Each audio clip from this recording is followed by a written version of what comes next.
On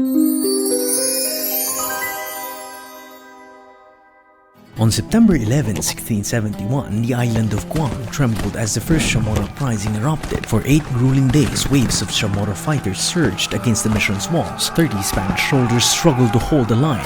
Among them, Felipe Sonsong and a young boy catechist stood with weapons in hand. The battle was fierce, but on the 8th day, Chief Hurao was captured.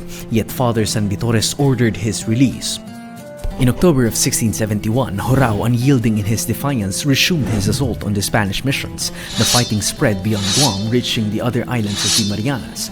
On the island of Tinian, the Spanish mission faced its own test of survival.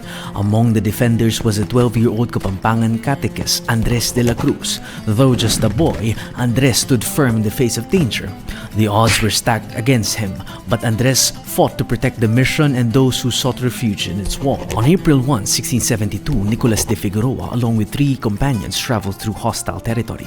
They were ambushed by 20 fierce islanders emerging from the jungle with weapons drawn. Nicolas fought with astonishing courage. In a moment of sheer bravery, he struck down the leader of the attackers, severing his head. Nicolas and his companions escaped the ambush and fled into the jungle. Nicolas made it to a nearby village, seeking refuge, but there, he met his tragic end. April 2, 1672, the mission of Father San Vitores and the young catechist Pedro Calungsod ended in martyrdom. Hostilities between the Spanish and the Chamorros had deteriorated into outright war. The relentless conflict led to the depopulation of Guam, Rota, Tinian, and Saipan. In the wake of tragedy, the islands were left to mourn the loss and reckon with the price of strife. The sacrifices of those who came before us remind us of the high cost of war and the never-ending search for peace.